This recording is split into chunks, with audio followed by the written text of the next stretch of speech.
पंजाब के दीगर शहरों की तरह सरगोदा में भी आटे की किल्लत है। शहरियों को सस्ते आटे के लिए कई घंटे कतारों में खड़ा होना पड़ता है। इसके बावजूद सबको आटा नहीं मिल पाता।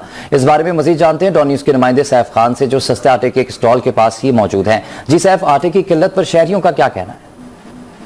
जी बिल्कुल, इस वक्त मैं सरगोदा के कंपनी बाग में मौजूद हूँ कि जहाँ पर हुकूमत पंजाब की जानिब से आवाम को रिलीफ देने के लिए यहाँ पर आटे के स्टॉल लगाए गए और यहाँ पर बड़ी बड़ी लंबी कतारें लगी हैं मर्दों और ख़वातीन की। इस वक्त भी हमारे साथ एक खातून मौजूद है, हम उनसे बात करते हैं कि वो कहाँ से आटा लेने आए हैं और यहाँ पे क्या उनको मसाइल हैं, क्या परेशानी। जी अस्सलाम वालेकुम। जी वालेकुम सलाम। जी परेशानी है, 2 घंटे लाइन में लगे हैं। लाइन में लगे अगर आटा ख़त्म हो जाए तो फिर हम ऐसे ही खाली वापस जाते हैं। तो पहले आटा था यूटिलिटी पे 400 का मिल रहा था, अब उधर भी यही रेट चल रहे हैं, तो बहुत मुश्किल होती है। आके 2 घंटे लाइन में लगते हैं। जी देखा कि इन खातून का कहना है कि यहाँ पर जो हुकूमत ने अपनी पॉलिसी इख्तियार की है कि यहाँ पर एक बंदे को एक गट्टू मिल रहा है और वो भी लाइनों में 2 घंटे लगना पड़ता है। उनका यही कहना था कि हुकूमत वक्त कोई ऐसा इकदाम करे आवाम को रिलीफ देने के लिए। ये जो यहाँ पर आटा 650 रुपये का मिला, अगर आम दुकानों पर मिले तो इससे आवाम को रिलीफ मिल सकता है। आवाम को रिलीफ मिल सकता है। सैफ खान, आपने अपडेट किया, आपका बहुत शुक्रिया।